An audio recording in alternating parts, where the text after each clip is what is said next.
चलिए देखिए, आज हम आपको क्या बता रहे हैं, ऐकिक नियम। ऐकिक नियम मीन्स होता है यूनिटरी मेथड, मतलब कि कोई भी चीज का हमको पहले एक का निकालना है। किसका निकालना है? एक का। ज्यादा का दिया है तो भी एक का निकालना है, ठीक है। और अगर एक का हमको मालूम है तो ज्यादा का निकालना है तो भी हम एक के सहारे निकाल सकते हैं। तो इसको हम कहते हैं ऐकिक नियम। जैसे देखिए, कोई एक आप बाजार गए, कहाँ गए? बाजार। आपको खरीदना है क्या? केला। मान लीजिए आपको सवाल दिया जाए कि एक दर्जन केले का मूल्य 70 रुपए या 60 रुपए है, तो 7 केले का दाम कितना होगा?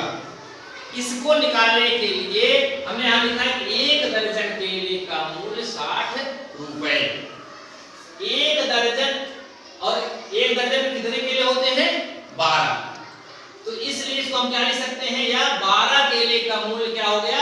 60 रुपए। जब 12 केले का मूल्य 60 रुपए है तो हमने आपको बताया कि ज्यादा का दिया हो, एक का निकालने के लिए हमको क्या करना होता है? भाग। और एक का मालूम हो, ज्यादा का निकालना होता है तो क्या होता है? गुणा। तो चूंकि हमको ज्यादा का मालूम है कि 12 केले का मूल्य 60 रुपया है, तो सबसे पहले हम क्या निकालेंगे? इसलिए एक केले का मूल्य हो जाएगा 60 में हम 12 का भाग करेंगे तो 12 बचे 60, यानी 5 रुपये आ गया। यानी एक केले का दाम 5 रुपया आ गया। तो अब 7 केले का दाम निकालने के लिए, चूंकि अब हमको एक केले का दाम मालूम हो गया, तो ज्यादा का निकालने के लिए क्या होगा? गुणा। क्या होगा? गुणा। तो फिर तो जब एक केले का दाम 5 रुपए है, इसलिए 7 केले का दाम 7 गुणे 5, 7 बचे 35 रुपया।